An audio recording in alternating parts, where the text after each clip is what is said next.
Bonjour à toutes et à tous, je suis très heureux de vous retrouver aujourd'hui pour ce nouvel épisode du Panier et j'ai le grand plaisir de recevoir Sébastien Collen qui est le cofondateur de Collen MacArthur que vous retrouverez sur collenmacarthur.com, C-O-L-A-N-D comme end, M-A-C-A-R-T-H-U-R comme Arthur.com, et qui est une marque horlogère investie dans la préservation du patrimoine.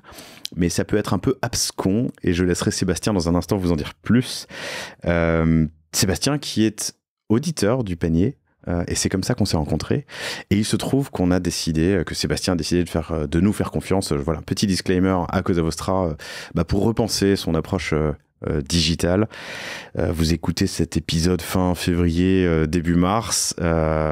Bientôt sortira, j'espère, j'en suis sûr, le nouveau site. Collen MacArthur, je vais te laisser le présenter, et puis ensuite je vous dirai de quoi on va parler. Mais qu'est-ce que c'est Collen MacArthur avec tes mots? Alors, comme tu l'as très bien expliqué, c'est une maison horlogère qui est investie dans la préservation du patrimoine au travers de montres thématiques à forte symbolique. Donc, c'est-à-dire qu'on identifie des sujets dans l'histoire de l'humanité que l'on décide d'étudier. Et au travers du design de la montre, on y appose certaines symboliques qui racontent cette histoire. Et donc, ça nous permet d'avoir une montre qui a une profondeur, une âme, et aussi une histoire qui peut se passer de génération en génération. Alors, il dit symbolique, mais dans la plupart des cas, ce sont des matériaux qui collent à l'histoire que tu racontes. Alors, ça passe par des matériaux qu'on on appellera singularité, mais aussi des symboliques comme des chiffres qui peuvent être des symboliques par rapport au sujet traité. Ça peut être aussi des logos, ça peut être des phrases spécifiques, des devises, des citations. Mais voilà, il faut vraiment étudier le sujet en profondeur et en retirer l'essence même pour ensuite décider de comment est-ce qu'on va le représenter sur la montre. Pour donner un exemple aux auditeurs et à ceux qui nous regardent d'ailleurs sur YouTube, vous le savez, tous les épisodes sont disponibles sur YouTube aussi. Parle-moi de Winds of Change par exemple. Alors, Winds of Change, c'est une montre qui commémore la chute du mur de Berlin, sur lesquelles on a travaillé pendant plus de 2 ans. Et la singularité de cette montre, c'est qu'elle comporte un fragment du mur de Berlin. Donc, j'ai habité pendant 2 ans à Berlin et j'ai eu l'occasion de pouvoir acheter des pans de mur du mur de Berlin. Mais attends, comment ça, un fragment du mur? Donc ici, on a acheté exactement 110 kilos du mur de Berlin. Qu'on a taillé de manière à ce qu'on puisse l'apposer sur le cadran. Et donc la partie est du cadran est constituée du mur de Berlin. La partie est, oui, j'avais même pas ce détail en tête. Ok, la partie est est composée du mur de Berlin, mais donc sur quelle épaisseur? Oh, ça fait 1 millimètre. Et tu arrives à avoir tu le traites d'une certaine manière pour, je sais pas, le choc, la finesse, la souplesse, il en fait un peu aussi. C'est simplement coupé à l'eau. Ok. Et ensuite, on a un support qui est fait en laiton sur lequel vient se poser ce fameux fragment du mur. Et alors, au-delà de ça, au-delà du mur, on a également donc cette scission entre le mur est-ouest, et donc la frontière entre les deux, on a repris la forme du mur qui traverse Berlin. Donc, c'est vraiment le profil du mur lorsqu'on regarde du dessus. Mur qui commence à midi et qui termine à 28 secondes parce que le mur est resté debout 28 ans. Et alors les index, c'est le 9-11-1989 qui commence à 6 heures et qui finit à midi pour faire référence à la date de la chute du mur. Et alors au-delà de ça, on s'est rendu compte qu'il y a la fameuse musique Wind of Change. Il y avait pas mal aussi cette théorie conspirationniste qui disait que Wind of Change avait été écrit par les CIA pour influencer l'opinion publique et pousser ainsi à la chute du mur. Scorpion, c'est ça? Les Scorpions, ouais, c'est ça. Et donc, j'ai eu la chance de rencontrer justement le groupe des Scorpions. Je leur ai posé cette question. En effet, il s'agit juste d'une légende de rue, comme on dit.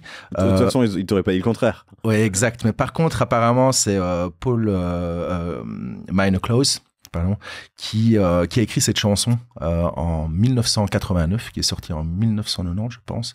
Mais par contre, en effet, elle a été inspirée par la chute du mur de Berlin pour écrire cette chanson. Et donc, du coup, on leur a demandé s'ils étaient partants pour faire un partenariat. Et donc, c'est au travers d'Universal qu'on a fait ce partenariat avec les Scorpions. Et c'est comme ça que la montre s'appelle Wind of Change. Le partenariat avec les Scorpions? Alors là, par contre, voilà, il y a y a une certaine propriété intellectuelle et donc on doit passer forcément par un contrat qui nous permette d'utiliser le nom Winner Change. Le nom, mais il y a pas il y a un morceau de corde aussi? Morceau de corde, ça c'est sur la version automatique. Okay. Où on a demandé de récupérer les cordes des guitares, de leur tourner de 2023 et donc cette corde se retrouve sur la version automatique dans la montre Winner Change. Donc à chaque fois, voilà, il y a plein de petites symboliques qui amènent vraiment une âme à cette montre. Et une commémoration d'un moment d'histoire qu'on porte au bout du poignet. Quoi. Exactement. Et donc ici, c'est un élément, je pense, dans l'histoire qui a marqué beaucoup d'esprits. Incroyable.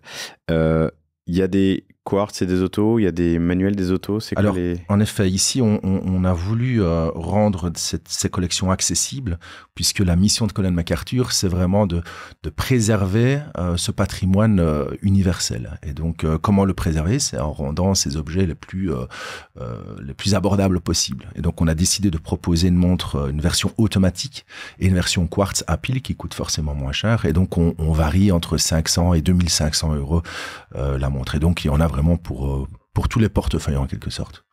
Je trouve ça incroyable. C'est intéressant parce que tu es dans un secteur, l'horlogerie, où il peut y avoir tout type d'acteurs et de personas, du passionné, des aficionados à d'autres. Mais c'est vrai que c'est très différenciant, c'est assez original. Et tu t'adresses en plus à différents bassins d'audience parce que, alors il y a une montre avec... Je me souviens plus de tous les noms des collections, mais avec un morceau de veste de Johnny. C'est ça, oui. Que tu as pu récupérer. Il y a des montres commémoratives de grands événements de la première et bientôt de la seconde guerre. Tu nous en parleras. Et donc, à chaque fois, c'est un nouveau bassin d'audience auquel tu vas t'adresser en série limitée. Pour la version automatique. Okay. Alors, auparavant, on faisait limité pour quartz et automatique. Étant donné que ici, on est un peu victime de notre succès, c'est qu'on a décidé de maintenant rendre les automatiques limités, mais les quartz, par contre, les faire numérotés uniquement. Numérotés. Mais donc, une marque qu'il faut aller à chaque fois défendre et dont il faut travailler la notoriété dans ces nouveaux bassins d'audience, ça fait partie des sujets qu'on abordera. Tu me raconteras aussi la genèse.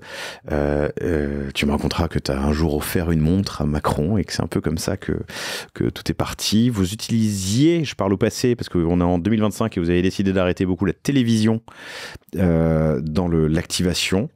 Et puis tu as racheté au fur et à mesure la société et ça aussi c'est un sujet qui peut m'intéresser. Voilà, ça nous fait un beau programme pour cet épisode. Colin MacArthur, t'es ingénieur à la base. Alors t'es de Belgique, on l'a entendu sur le 90 un peu plus tôt et un petit peu l'accent si on est honnête. Ingénieur, t'as travaillé dans le pétrole, on peut le voir sur ton LinkedIn. Qu'est-ce qui t'amène à un jour lancer une montre ? Alors en effet, je travaillais pour la boîte Halliburton, qui est une compagnie de services pétroliers américaine. Et donc je travaillais en Afrique. J'ai travaillé en Afrique pendant 4 ans et pendant ces années de service chez Halliburton, j'ai reçu un mail d'une personne, d'un inconnu, qui envoyait en quelque sorte une bouteille à la mer pour T'étais lancer... T'étais sur une plateforme à ce moment-là. Pardon. Humour. Pardon. Beau jeu de mots. Et donc, je reçois ce mail et donc la personne est un Anglais qui a servi la reine Elisabeth à la garde royale pendant 10 ans à Buckingham Palace, entre ses 20 et ses 30 ans. Et après, pendant ces 10 années-là, il a pris des cours du soir en horlogerie. Et arrivé à la fin de son service des 10 ans auprès de la reine, il décide, pour une histoire de cœur, de venir s'installer en Belgique. Parce que oui, la Belgique est fort convoitée. Et donc, il lance une bijouterie-joaillerie pendant une 30aine d'années. Et donc, à 65 ans, mon ancien associé aimerait lancer une montre pour son régiment, les Scots Guards. Problème à 65 ans, compliqué d'aller devant les banques et de devoir lever des fonds. Donc, qu'est-ce qu'il fait? Il se dit, je vais aller faire le duo blending. C'est d'allier la sagesse d'une personne de 65 ans avec la fougue d'un jeune de 25-30 ans. Le duo blending. Le duo blending. Je l'avais jamais entendu. Voilà. Et donc, je réponds à l'appel. Et de fil en aiguille, on commence à travailler ensemble. En 2012. Et donc, on fait un business plan qui dure une petite année, je dirais. Et puis ensuite, je vais chez le banquier de mon père pour présenter un business plan qui fait 70 pages. Et il me dit, bon, monsieur Colin, je vais vous accueillir, mais... Bon, un Belge qui travaille en Afrique et qui veut lancer un business en Angleterre, j'y crois pas trop. Bref, finalement, on n'a pas eu le financement et j'ai financé par mes propres moyens l'activité au tout début. Et donc, c'est comme ça qu'en 2013, on a lancé Colin MacArthur. Et donc en décembre 2013 sortaient les premières montres communautaires. Donc pas encore commémorative, pardon, j'ai eu du mal, commémorative, mais communautaire. C'est ça. Et attends, Colin MacArthur, Col pour Colin Colin et MacArthur, qui était le nom de jeune fille de la mère de mon associé. Ok. Et donc ça sonnait un peu british, c'était sympa, quoi. Ok. Nom de jeune fille de la mère de ton associé. C'est ça.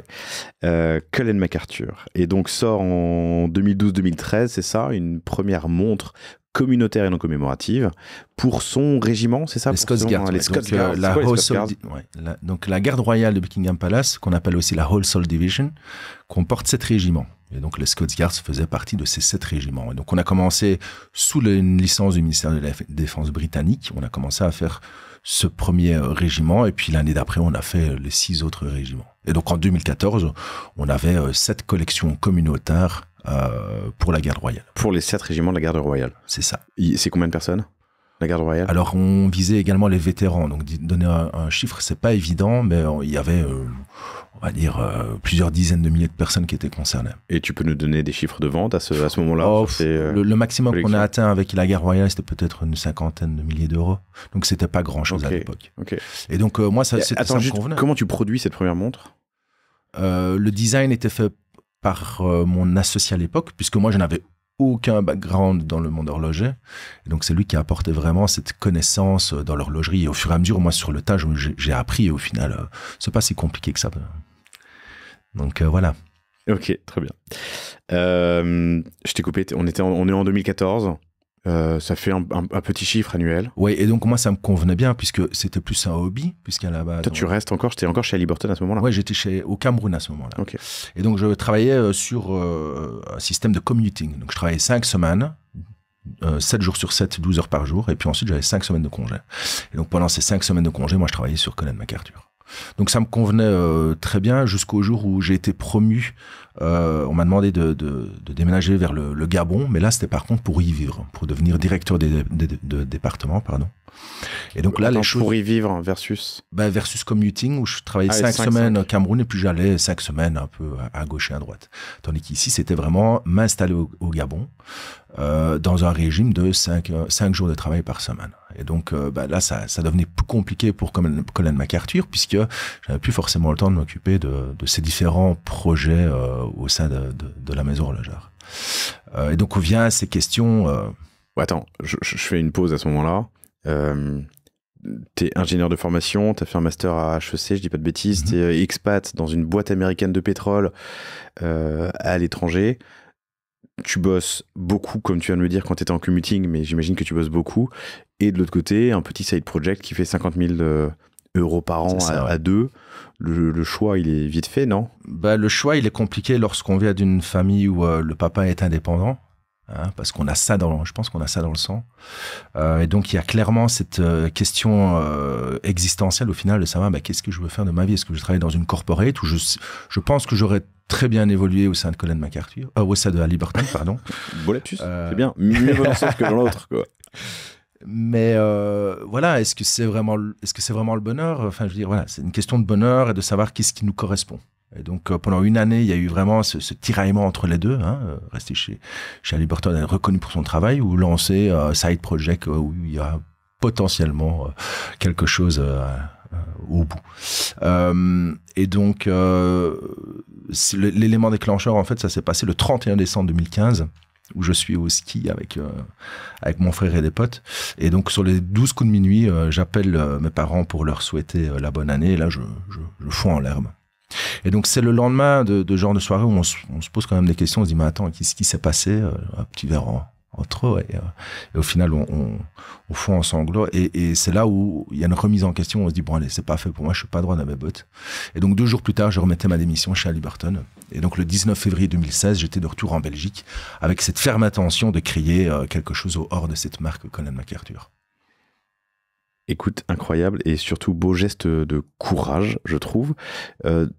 Question très pratique. Halliburton, c'est une boîte américaine. T'es expatrié de qui, toi? De la boîte américaine? Ou ils ont une antenne en Europe? Non, ou ils ont une antenne à Dubaï.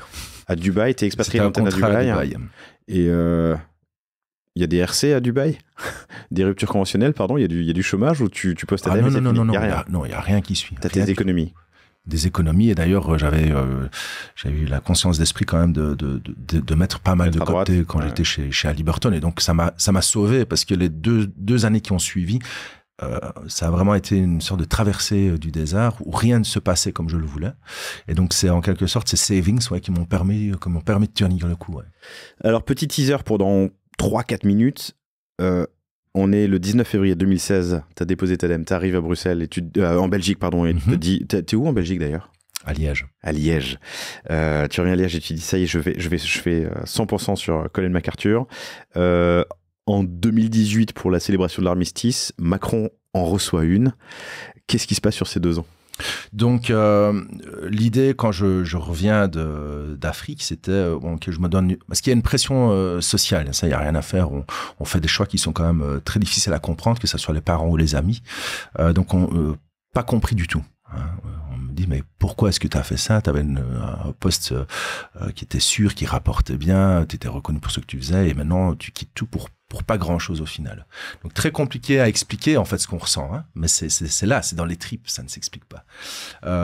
Et donc, je m'étais donné quand même une année pour et voilà, je me suis dit, si avec un hobby, on fait 50 000 € de chiffre d'affaires, si je fais du full-time, forcément, ça va carburer, quoi. Fin de l'année, je fais la moitié de mon chiffre d'affaires. 25 000 ? 25 000 €. Fin 2016, c'est ça ? Ouais. Aïe. Alors, imagine l'état d'esprit, quoi, hein, et devoir expliquer aussi, enfin voilà, parce que t'as les parents et les amis qui demandent toujours, et quoi ? Ça en est où, cette aventure ? Et donc, à chaque fois, je reportais d'une année. Donc, 2016, oui. T'as raison, pardon, je t'arrête. Sébastien a vu mon doigt qui voulait dire, attends une seconde, c'était plutôt un doigt qui dit, je lève la main, tu sais. Tous ceux qui sont entrepreneurs le savent, ceux qui ne le sont pas ou l'ont jamais été ne le savent pas, mais alors, ça en est où ? Alors, comment ça va ? Quand on est dans ces phases de création, de réflexion, de lancement, de try and error, comment tu dis, de test and learn, j'ai refait de l'anglais d'ailleurs, c'est assez compliqué. Et pendant 1 mois, 2 mois, 6 mois, 1 an, 2 ans, 3 ans, dire ça avance, je cherche, c'est pas évident. Ah, des copains qui sont en finance et salle de marché ou qui sont, je sais pas, dans des grands groupes et qui ont une stabilité, c'est pas évident ce moment. On peut être incompris, ouais, en effet. Un peu le outcast. Mais donc, chaque année, arrivé fin 2016, je me dis, qu'est-ce que je fais ? Est-ce que c'est trop tard, j'ai été trop loin, je peux pas revenir en arrière et retourner chez Halliburton, alors qu'Halliburton me recontactait pour proposer des nouveaux postes. Donc, il y avait quand même... C'était un petit peu... psychologiquement un peu intense. Mais donc, à chaque fois, je me remets... confiance à ses tripes. Voilà, exactement. Et puis, je pense que c'est aussi la persévérance et la patience qui à un moment donné, prime. Mais donc, du coup, je m'étais donné à nouveau, en 2016, je me dis, je me donne 1 an supplémentaire. Fin 2017, fin 2016, non, 2017, si, c'est ça. Pareil, 50 000 €. Donc, ça n'évolue pas du tout. T'as doublé quand même par rapport à 2016. Génial. C'est ça. Génial. Sur une courbe. Ouais, ok. Bien sûr. On appelle ça les années spaghetti, enfin, tu les connais. Hein. Si ce n'est qu'en 2017... Alors, je connaissais pas l'expression. C'est quoi les années spaghetti ? C'est quand on ne mange que des pâtes. Ah oui, pardon. Oui, ok, je les connais. Et donc, la seule différence, c'est qu'en 2017, étant donné qu'on était fournisseur de la garde royale de Buckingham Palace, j'étais dans un business club à Londres dont le président connaissait le chapelain de la reine Elisabeth. Et donc, il me dit, écoute, est-ce que ça dit que j'organise une rencontre avec le chapelain ? Il se demande quand même comment une petite société belge est devenue fournisseur officiel de la garde royale de Buckingham Palace. Je dis, bien sûr. Donc, me voilà parti pour Londres. Je rencontre le chapelain de la reine Elisabeth au St. James Palace. Et donc, le chapelain, en fait, est la personne qui s'occupe de la vie spirituelle de la reine. Donc, je prends le petit thé au St. James Palace. Et pendant cette heure d'entrevue, il me dit, écoute, Sébastien, tu devrais faire une montre Poppy. Oh, qu'est-ce que c'est le Poppy ? Et en fait, le Poppy, c'est le coquelicot que tous les pays du Commonwealth, l'ancien empire britannique, portent lors des commémorations du 11 novembre. Et donc, je reviens avec cette idée de faire une montre Poppy. Mais le problème, c'est quand je regarde sur Internet, il existe déjà énormément de montres Poppy. Je me dis, on va quand même étudier un peu le sujet, puisque le centenaire, l'anniversaire du 100e anniversaire, elle est arrivée. Je me suis dit, je vais quand même un peu étudier. Mon associé, entre parenthèses, ne croyait pas du tout au projet, mais étant donné que j'étais majoritaire dans la société, en quelque sorte, c'était moi le maître du navire. Donc, je lui ai dit, écoute, moi j'y crois, je continue dans cette direction. Et donc, j'étudie le jour de l'armistice. Juste à ce moment-là, tu dis quoi ? Tu dis, fais-moi confiance ? ou À l'époque, c'était sur un ton assez amical. C'était plus, écoute, moi j'y crois, donne-moi un peu de temps pour un peu analyser le projet. J'étudie ce fameux jour de l'armistice, hein, qui a été signé à Compiègne, dans le nord de la France. Et donc je me rends compte histoire très singulière, puisque ça a été signé à 5 heures du matin dans le wagon 24-19D de la Compagnie internationale des wagons-lits. Mais c'est à 11 heures du matin qu'il y a eu le cessez-le-feu. Et donc entre 5 heures et 11 heures du matin, c'est 800 soldats qui sont morts sur le champ de bataille, pour pas grand-chose. Et donc je me suis dit, je vais raconter cette histoire au travers du design de la montre. Et donc, c'est comme ça qu'est née la première montre, sans le savoir à l'époque, mais qu'est née la première montre commémorative, Armistice 1918. De Colin MacArthur. De Colin MacArthur. Décris-moi cette montre, qu'est-ce qu'elle avait de particulier et quelle était sa singularité? Alors, le 5, on l'a mis en rouge, puisque c'est là qu'il y a eu la signature, à cette heure-là qu'il y a eu la signature dans le wagon 24-19D. Donc, le 24-19D est écrit autour du 5. Et alors, entre 5h et 11h, on a mis des petits points pour simplement dire que chaque seconde compte et les soldats continuent à tomber. Et à 11h, on a mis coquelicot, qui est le symbole de paix, avec la date 11/11/1918. Et alors, on a poussé encore un peu plus loin. C'est pour vous dire que on va quand même assez loin dans les recherches. C'est que j'ai décidé d'aller étudier, de rechercher le dernier soldat, oui, c'est celle-là, à être tombé sur le champ de bataille par pays allié.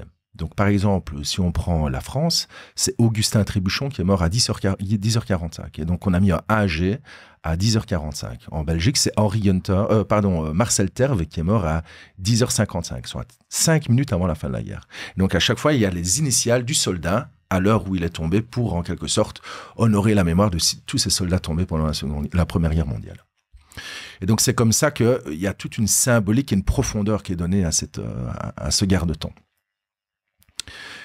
Et donc ça, c'est la première montre commémorative qui naît donc en 2018 2017-2018 ou 2017-2018 pour l'armistice que Macron doit venir célébrer à Compiègne. C'est ça. Et donc au mois de septembre, d'ailleurs, Ian Wood décide de quitter l'aventure parce qu'il ne croyait plus. Et moi, je continue à essayer de faire vivre le projet, à savoir que c'était la dernière chance. Donc si pour fin 2018, les choses n'avaient pas évolué au niveau du business, moi, je reprenais mon baluchon et je retournais chez Halliburton. C'était le deal. Après 3 ans, à un moment donné, il faut arrêter de s'entêter, tu vois. Donc, oui, non, mais il y a pire comme... Enfin, pardon. Ah oui, bien sûr. Mais malgré tout, c'était revenir en arrière. En arrière, je comprends. Et donc, je vais vers Paris pour rencontrer une institution aux Invalides. Et sur le chemin, je passe près de Compiègne. Et donc, je me suis dit, bon, on va donner un petit coup de fil à la mairie de Compiègne pour solliciter une entrevue.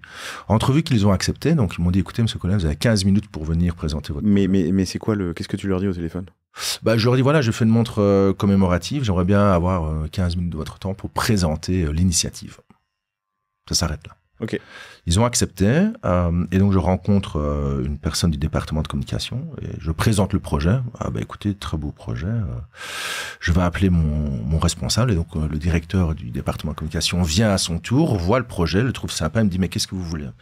Je dis écoutez, alors c'est là où l'audace de la dernière chance joue, hein, puisque c'était la dernière chance pour Colin MacArthur. C'est l'audace ou c'est le sel, le poivre, le stress? Ouais.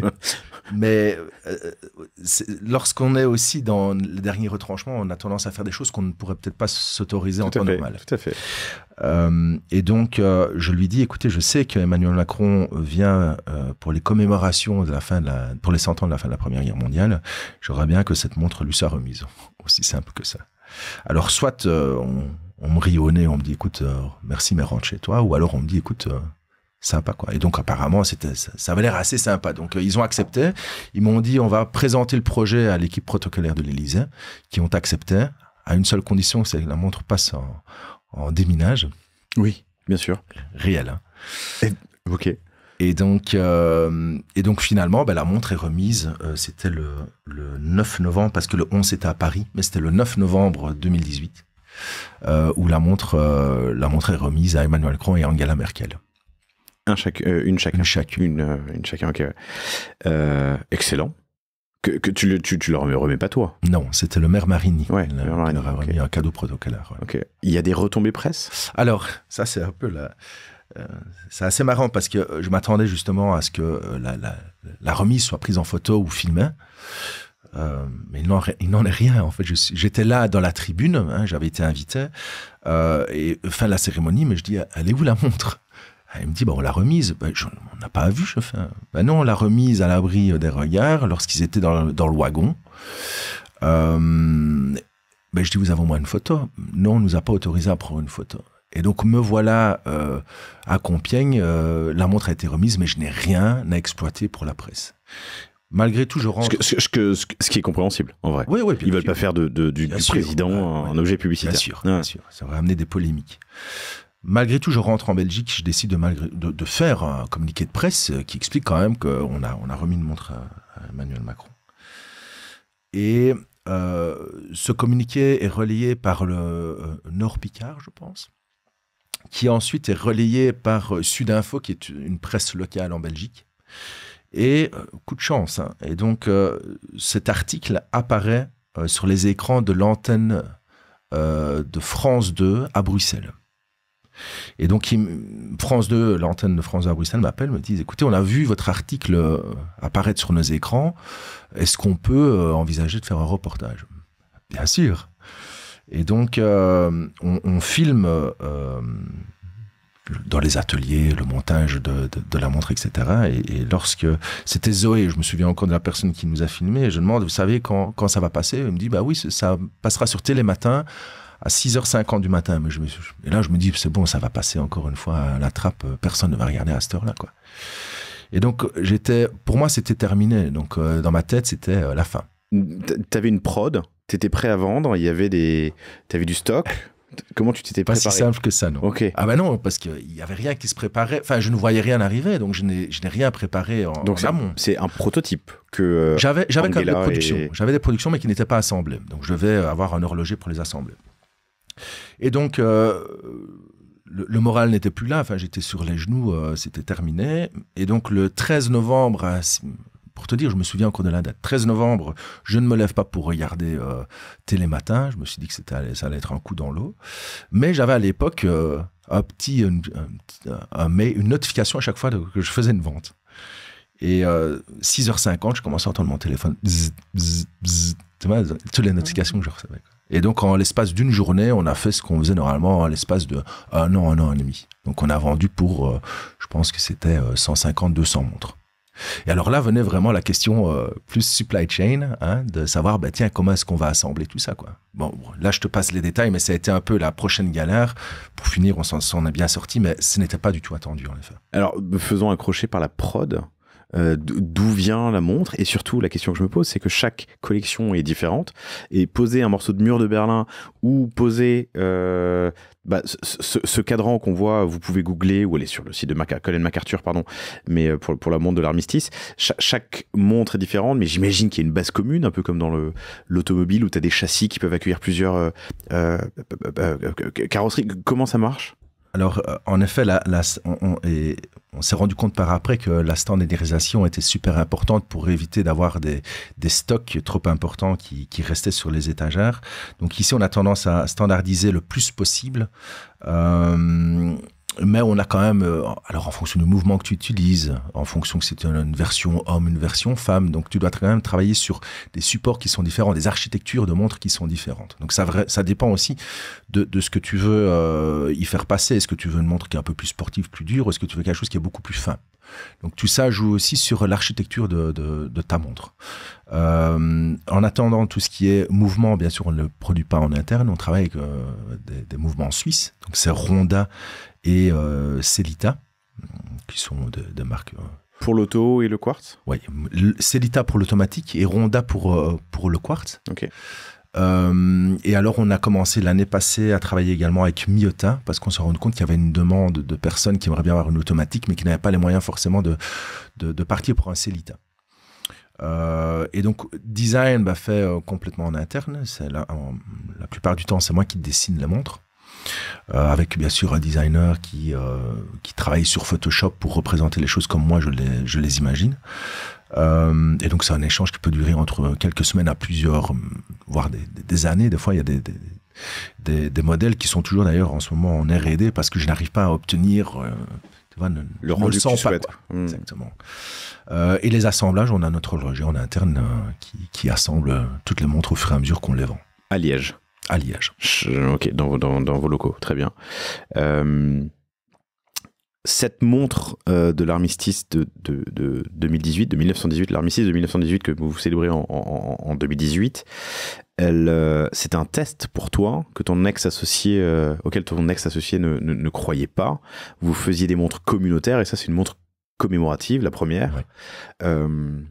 Le téléphone bip sans arrêt, tu fais 150 000 euros ou 100 000 euros, je sais pas, pardon, non, tu m'as dit 150 montres ? 150, 200 montres. Ouais, 150, 200 montres.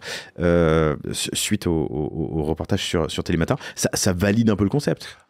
Alors, à la base, le terme commémoratif, je ne le connaissais pas encore. C'est maintenant qu'on se rend compte que, mais à l'époque, quand j'ai dessiné la montre, c'était pas me dire, tiens, je vais faire un pivot en termes au niveau du concept de la marque. En attendant, lorsqu'on a passé ce cap de la montre armistice, se posait la question de savoir est-ce que les personnes ont acheté parce que c'est Emmanuel Macron qui a reçu la montre ou c'est le concept en lui-même qui plaît. Et donc on a dû aller voir pour un second projet qui était les 500 ans de la mort de Leonardo da Vinci qui nous a permis de valider le concept de montre commémorative. Et donc c'était en mai 2019, soit 500 ans après, où on s'est rendu compte qu'au final c'était vraiment le concept qui plaisait, et donc là on s'est vraiment engouffré dans ce concept de montre commémorative et on a fait ce pivot avec Colin MacArthur vraiment en 2019. Pivot en 2019, ok. Petite du coup avance rapide. Aujourd'hui vous avez combien de collections ? On a une quinzaine de collections pour le moment. Alors, le nombre de référents, je peux pas te le dire parce qu'il y a beaucoup de personnalisation dessus, que ce soit des bracelets ou des choses ainsi. Mais on a une quinzaine de collections commémoratives, plus toujours la garde royale et la collection aussi Identity, où là, on reprend des valeurs humaines sur les collections. Sérénité, intégrité, ténacité, estime et loyauté. Tu fais aussi des collections privées oui. pour des professionnels, on fait du B2B. On peut commander une collection. Oui, on a fait du B2B, on en a fait plusieurs jusqu'à présent, des B2B. Donc ce sont des sociétés qui ont des jubilés ou des événements très spécifiques qui nous demandent de faire une montre à leur effigie. Donc pareil, on repart d'une feuille blanche et on dessine une montre de A à Z qui représente vraiment l'identité de la communauté ou de la société. Et il te faut le matériau ou la singularité, c'est ça. Il t'en faut en quantité suffisante, mais bon, dans une montre, il n'y a pas forcément beaucoup, mais il faut quand même le tailler, j'imagine, d'une certaine manière. On parlait du mur de Berlin tout à l'heure. Je crois que tu m'avais montré des montres avec une douille de... C'est ça, oui. C'est ça. Donc, on a été approché par une société qui s'appelle Browning Effenerstal, qui sont dans la défense, et là ils voulaient remercier, je pense que c'était les 35 années de service, c'est une grosse société, 35 années de service de leurs plus fidèles employés, et donc ils ont demandé une collection de 500 pièces numérotées, complètement personnalisées. Donc là, qu'est-ce que j'ai fait ? De nouveau, on passe par une visite des établissements pour vraiment ressentir l'identité de la société et la retranscrire dans le design. Et là, du coup, on a fait une montre un peu à la James Bond, où on reprend une douille qui a été fabriquée sur place, que l'on coupe sur une épaisseur de, on va dire, 1 mm. Et donc, cette douille se retrouve au centre de la montre avec un effet spirale autour, puisque c'est ce qui donne le spin de la balle pour avoir une trajectoire rectiligne.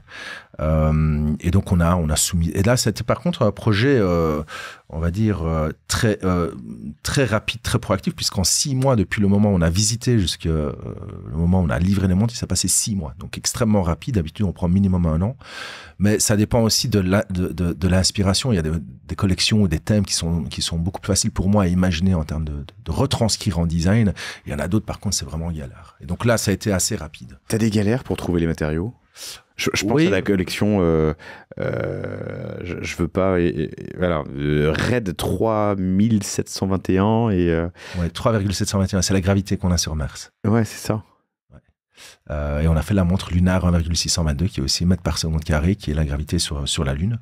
Et donc à chaque fois, en effet, on a des fragments de météorites, qu'elles soient martiennes ou lunaires, qu'on intègre dans la montre. Mais d'un côté, j'ai envie de te dire, c'est tant mieux que ça soit compliqué de trouver, parce que sinon... Ça fait la rareté, bien sûr. Et puis ça amène des barrières au niveau de la concurrence aussi. Il y a des concurrents, parce que c'est un modèle que j'ai en dehors de toi, je crois pas l'avoir rencontré. Alors, il y a toujours des marques qui traitent des sujets de l'histoire, mais par contre, en faire vraiment un concept de marque, ça, à l'heure actuelle, nous, en tout cas, on n'en a pas à notre connaissance.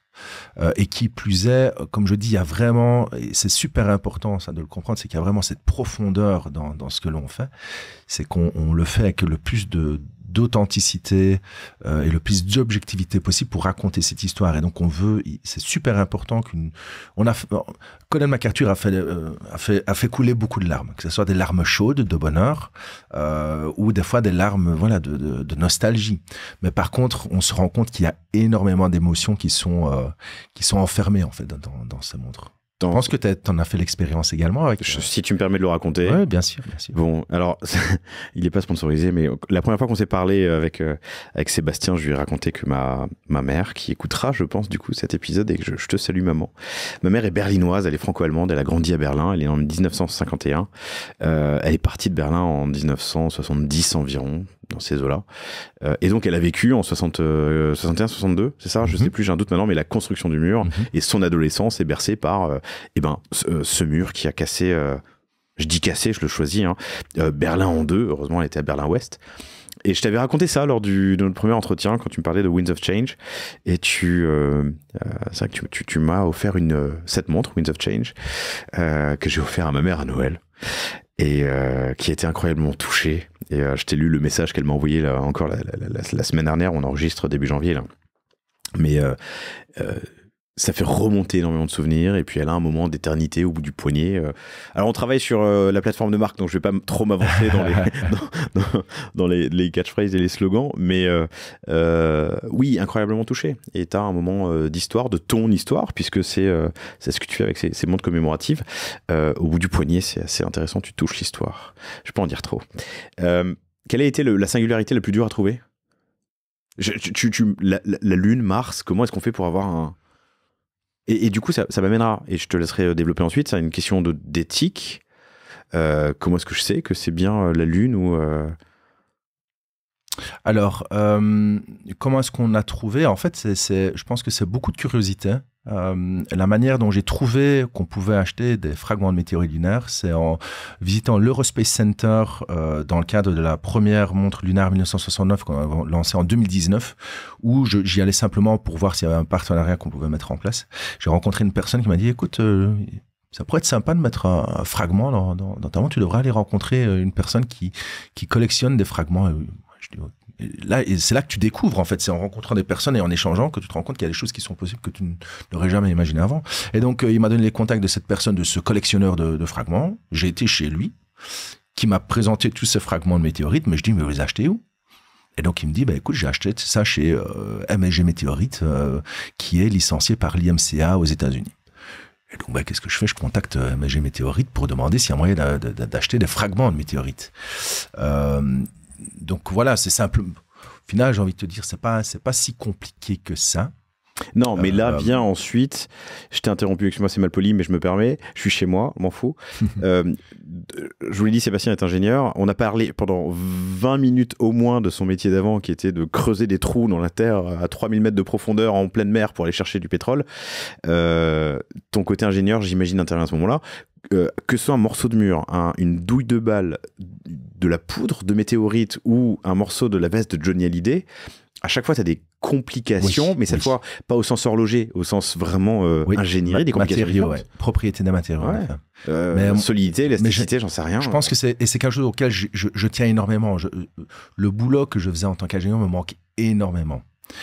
Cet aspect technique, par contre, je kiffe toujours autant ici ce côté créatif. Je me rends compte que j'ai cette fibre créative que je ne savais pas auparavant. Mais cette fibre technique qui me plaisait énormément, je n'ai plus l'occasion d'utiliser au jour le jour.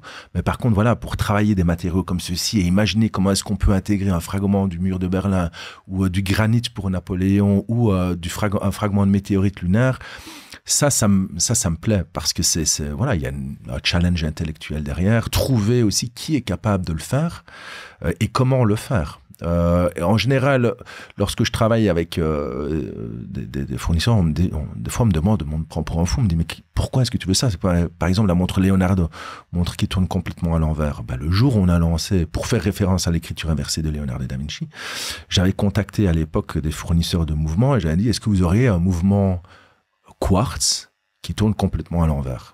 Et ils me disent mais pourquoi est-ce que vous voulez un mouvement inversé?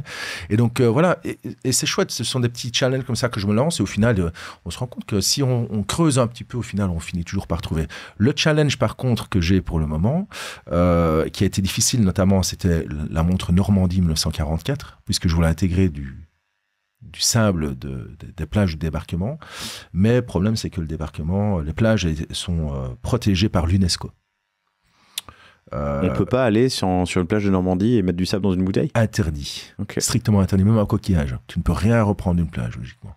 Et donc, il y a des amendes qui sont très sévères, même pour une personne privée. Alors, si c'est du commercial, c'est encore pire.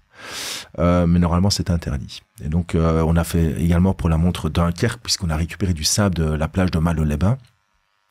On a dû demander à la protection du littoral l'autorisation de prélever 1 kilo de sable sur les plages de Malo-les-Bains. Et pourtant, il y a bien plus qu'1 kilo sur la plage. On n'a pas fait une grande différence en soi, mais par contre, c'est super important, et même d'un point de vue éthique, de demander toutes les autorisations nécessaires pour pouvoir faire ces collections. Et donc ici, la montre Normandie 1944, en allant visiter les plages, puisque chaque fois qu'on traite un sujet, c'est super important pour moi de me rendre sur les lieux pour m'inspirer, pour ressentir les choses.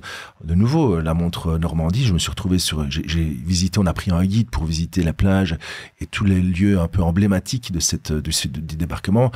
J'ai dû, à la fin de mon week-end là-bas, j'ai dû m'isoler, on va dire, quelques minutes sur la plage pour sentir la chose, quoi, sur la profondeur en quelque sorte, essayer de revivre les choses comme les gens à l'époque, il y a 80 ans d'ici, ont vécu sur le débarquement. Et c'est la meilleure façon pour moi de retranscrire ça dans la montre, l'émotion, la retranscrire dans ces gares de temps. Et donc, je me suis rendu compte sur les plages, notamment à Omaha Beach, qu'il y avait du sable qui était soufflé sur les routes. Et donc, j'ai contacté la mairie de savoir, tiens, ok, le sable sur les plages, on peut pas l'exploiter, mais par contre, qu'en est-il du sable qui se trouve sur les routes? Et donc, j'ai pris une photo, je l'ai envoyée à la mairie, j'ai demandé est-ce que je peux prélever, on m'a dit oui. Et donc, du coup, j'ai prélevé un petit sac avec du sable d'Omaha, mais qui était soufflé sur les routes. Ok, intéressant. Mais donc, en termes d'éthique, c'est super important. Je veux dire, c'est pas simplement une marque, il y a des valeurs qui sont derrière et c'est super important qu'on les respecte, ces valeurs. Et donc, si on n'a pas d'éthique, au final, tout ce qu'on construit ici, ce n'est que du vent. On ne triche pas avec l'histoire. Tu vois, je comprends l'éthique qu'il peut y avoir derrière et quitte à avoir un moment d'éternité au bout du poignet, autant que j'entends. Ok, compris. Normandie, 44, quelles sont les collections à venir en 2025? Donc, il y a la Normandie 1944, dans lequel on aimerait bien... Enfin, non, pas on aimerait bien, c'est qu'on l'a fait, c'est qu'on a intégré un morceau de casque de soldats américains qui a participé à la libération de l'Europe. Donc là, on est sur la phase du prototype qui est validé. On y a intégré également du sable d'Omaha Beach, récupéré sur la route, je précise. Et alors, il y a également les sacs des soldats, les sacs à dos des soldats américains qu'on a récupérés et qu'on a transformé en bracelets. Et donc, les bracelets de la montre sera fait à base de sacs à dos qui ont servi, et d'ailleurs, je pourrais te le montrer la prochaine fois qu'on se voit, mais on voit qu'il y a encore des traces du combat sur ces sacs à dos. Et donc, on envoie ça... C'est lourd de sens. C'est lourd de sens. Mais par contre, encore une fois, c'est porter l'histoire, mais c'est aussi de manière très positive. C'est de se rappeler, c'est comme Winston Churchill disait, ceux qui oublient leur passé seront condamnés à le revivre. Et d'ailleurs, c'est ce qui se passe en quelque sorte aujourd'hui. Et je trouve ça très dommage. Et je pense que c'est aussi une des missions de Colin McAtew. C'est pas simplement commémorer le passé, mais c'est aussi une sorte d'étendard d'espoir pour le futur. Et donc, c'est important de se rappeler d'où l'on vient. Et c'est ce qui a façonné la société d'aujourd'hui. C'est ce qui fait que l'on est, toi et moi. C'est le passé, c'est l'histoire qui a forgé tout ça. Donc, voilà. Je trouve ça assez beau. Vous avez... c'est la télévision avec Télématin qui a lancé mis le feu aux poudres, j'ai envie de dire. Vous avez continué de faire de la télé ensuite? On a été, donc en 2016, comme je t'avais dit, on avait fait une levée de fonds auprès de Business Angels, qui faisait partie d'un consortium. Et en fait, on a été repris, notre logo était repris sur la plateforme de ces Business Angels. Et donc, la télévision belge cherchait justement des sociétés à haut potentiel pour pouvoir faire des deals à la performance. Et donc, ils ont vu le logo Colin MacArthur, ils ont trouvé ça assez intriguant. Et donc, ils ont été voir sur le site. Ils ont trouvé que nos produits étaient suffisamment matures que pour passer à la télévision. Et donc, on a eu un deal avec RTL en 2019. Qu'on a commencé en décembre 2019 et on s'est rendu compte, alors la petite anecdote, c'est qu'ils nous avaient dit ça demande du temps, la publicité on ne voit pas les résultats directement, il faut au minimum 1 an le temps de travailler, la notoriété, etc. Et il s'avère qu'on a lancé la première campagne en décembre 2019 avec la montre Lunar 1969 et directement on a vu l'effet de la télévision. Et la seule raison qu'ils ont trouvée pour expliquer cela, c'est qu'il y a ce côté vraiment émotionnel qui fait que les gens, ce sont des achats compulsifs en fait. Impulsifs, pardon. Ouais, parfois c'est compulsif aussi, hein, mais achat impulsif. Donc tu as eu des effets immédiats de ta campagne télé. Qu'est-ce qu'elle disait ta campagne télé? Oh, c'était très orienté produit, pas branding du tout. Et donc on mettait en avant le fait qu'il y avait un fragment de météorite qui était intégré à midi. Et donc c'est ça, c'est à chaque fois notre USP en fait, c'est ça qui fait que la montre, il y a ce côté waouh en fait, hein, c'est cette singularité qu'on intègre sur la montre. Il en reste, hein, la version white, pardon, la version carbone en automatique et white en automatique et ou quartz. Ouais, la black est complètement sold out. Et la black est complètement sold out, automatique et quartz. Il en reste. Mais donc un effet immédiat sur ta publicité. Tu te fais accompagner sur la pub, que tu l'as fait faire par une agence. Tu fais comment? Par une agence, ouais, par une agence okay. Qui est basée du côté dans ma région au final, okay. À qui je suis devenu d'ailleurs très bon ami. Mais et le fait que tu fais une start-up à potentiel, tel que l'imaginent les médias, tu as un prix spécial sur cette campagne c'est un performance à la deal. Deal à la performance, pardon. Oui, mais deal à la perf sur la télé, tu l'as pas là, le suivi de la perf? C'est par vente. Alors, soit tu fais sur les visites. Ah, pardon, ok. Soit tu fais sur les ventes. Ok. Et donc, il y a un fixe et il y a un variable. Je ne pourrais pas t'en dire plus par contre. Non, ouais, dommage, mais ok, je comprends. Mais donc, ça veut dire qu'il se plug sur ton back-office ou non, des rapports c'est sur un terrain de confiance. Il me demande tous les X mois un rapport des sur ventes. Combien de temps? Ça, tu peux le dire? Ah bah ici, c'est c'est des contrats d'1 an. Par contre, ici, on avait signé jusqu'en 2026. Sur cette première campagne? Non, la première campagne, c'était une campagne test qui durait 1 mois. Ouais. En décembre 2019. Et vu qu'on a vu que ça fonctionnait, après on a signé pour un deal de 1 an. Ok. Et on était sur des espaces en brut, hein, bien sûr. Hein, c'est pas du net, c'est pas ce qu'on paye, mais on était sur des espaces bruts de 500-600 000 euros à l'époque. Okay. Maintenant, on est beaucoup, mais c'est plus élevé que maintenant, à présent. Et il se trouve que 2-3 mois après, t'as le Covid. Alors, exactement.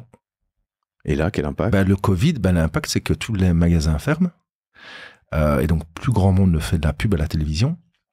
Et donc, les chaînes TV proposent des packs très attractifs pour les pure players, donc des gens qui vendent exclusivement en ligne. Et donc, alors que moi, à l'époque, je me suis dit que la France était inaccessible en termes de budget TV, je me retrouve avec une proposition très alléchante de la part de M6. Bon, il a fallu se mouiller quand même, hein. C'est quand même un prix qui était non négligeable, mais c'était quand même accessible, on va dire. Et donc, j'ai fait ce premier test qui a été très convaincant et puis on a travaillé avec M6 pendant 2 ans. Et donc, de 2019 à 2020, on a fait x3 en termes de chiffre d'affaires. Je t'ai pas demandé ton chiffre d'affaires d'ailleurs, est-ce que tu peux me le dire 2023, on a fini à 2 millions. Ok. Oui. Très bien, t'étais à 50 000 en 2017-2018, c'est ça? Non, 2017, ok. Tu continues la télé? On est en 2025. Alors, je l'ai dit en intro, en vrai. J'ai déjà teasé sur le fait que tu allais arrêter. L'opportunité, en fait. Donc ici, on ne veut plus. On essaie en tout cas de se défaire de la télévision parce que ce sont des coûts très importants. Et donc, à l'opportunité, c'est-à-dire que s'il y a des nouveaux marchés ou s'il y a des propositions qui sont intéressantes de la part de certaines chaînes TV, on ira peut-être.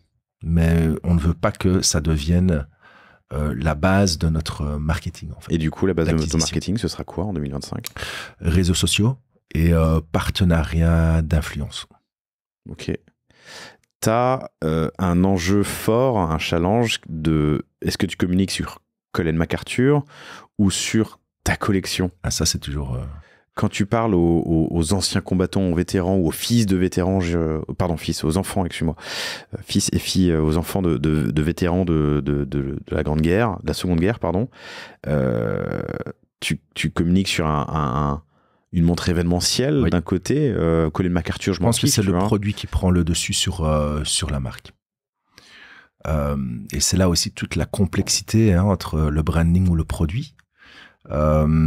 On souhaite que Colin MacArthur soit reconnu sur la scène internationale, rien que ça, mais à un horizon de 5-10 ans, sur la scène internationale en tant que maison horlogère spécialisée dans les montres commémoratives.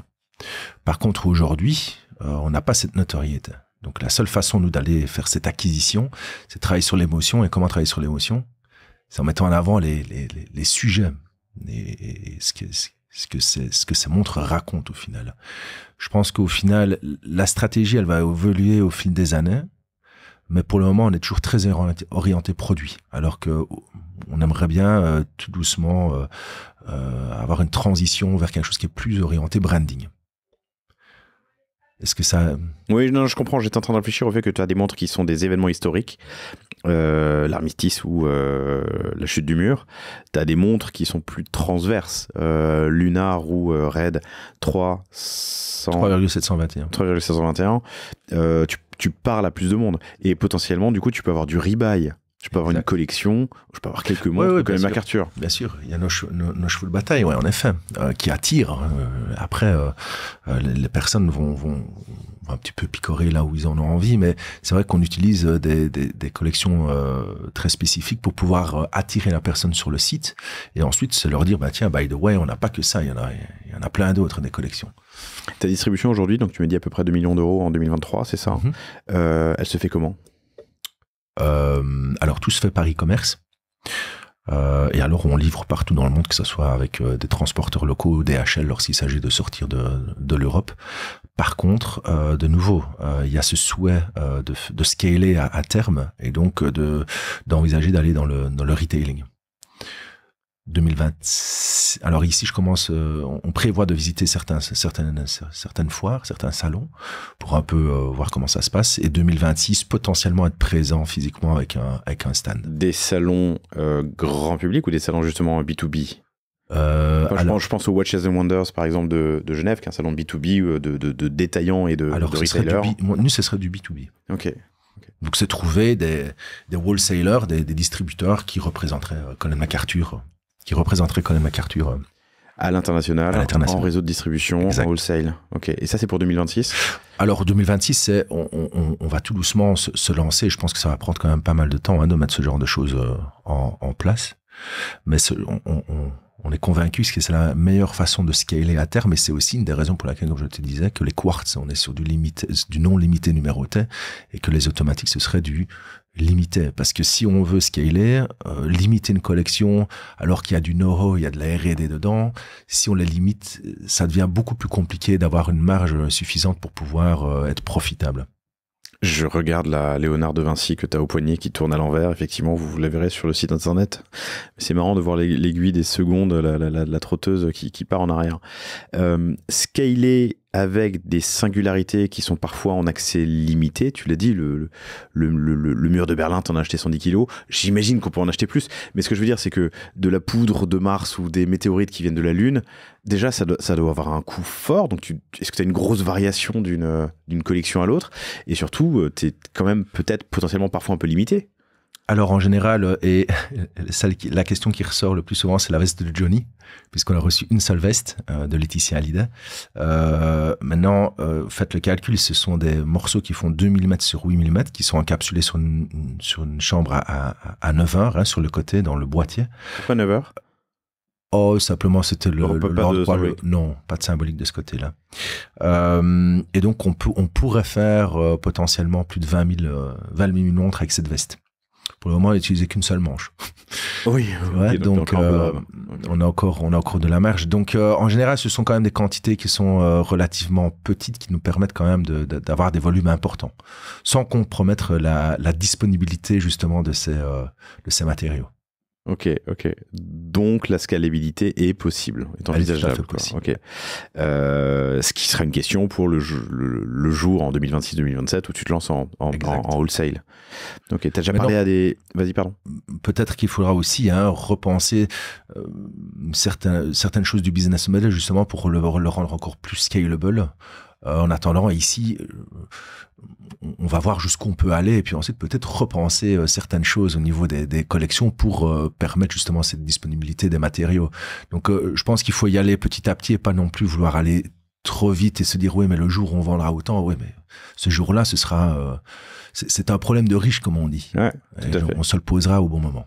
Okay. Où est-ce que tu vois ta limite ? Ah, ça, c'est une très bonne question. Alors, premièrement, c'est un projet de vie. Je veux pas m'en séparer, alors il faudra vraiment qu'on me propose quelque chose qui ne se refuse pas. Ouais. Mais c'est un projet de vie et que j'espère pouvoir transmettre à mes générations. D'ailleurs, je vais être papa dans 2 semaines. Hein. Donc, mais... Tu seras papa au moment où l'épisode sort, du coup. Exact. Enfin, sauf s'il est très... Non, dans 1 mois et demi, non, je te le souhaite pas. Mais ok. Première ? Tout ce que j'ai... Oui, première petite fille, Léonora. Mais par contre, là où j'aimerais bien que ça soit dans 10, 20 ans, tout ce que je souhaite, c'est que Colin MacArthur rayonne. Et que Colin MacArthur puisse remplir cette mission que je pense importante. Qu'elle soit pour moi ou... Je pense que chacun a son apport. Ça, c'est mon apport à moi. C'est Colin MacArthur et c'est la mission que Colin MacArthur et que je me suis donné. Et je pense que ça peut apporter des choses très positives aux personnes qui se sentiront concernées. C'est assez beau. T'as eu des moments de doute entre 2015 et 2018. T'as eu de la pression sociale. T'as eu parents, amis qui te disaient mais qu'est-ce que tu fous, retourne dans un job sûr d'expat, gagner correctement ta vie. On est quelques années plus tard. Ah, alors moi j'imagine les salaires d'expat, si on faisait le cumul, ça aurait fait plus que ce que t'as fait jusqu'à présent, largement. C'est clair. Mais t'avais fait combien en 2022 en chiffre d'affaires? 1,4 million, je pense. Ok, donc ça fait 600 000 en plus, t'as fait 50% de croissance, quoi, en gros. Ouais, on a une belle croissance ces dernières années. La question... Non, mais c'était la pression sociale et les questions que tu t'étais posées à l'époque. Ben, les doutes sont toujours là et ils le resteront, je pense, jusqu'ils ne partiront jamais. Je pense que c'est cette remise en question continue aussi qui me permet... C'est mon fuel. Et c'est comme je dis, une remise en question constante qui permet aussi d'avoir cette flexibilité, cette agilité avec Colin MacArthur. Ça fait partie de moi.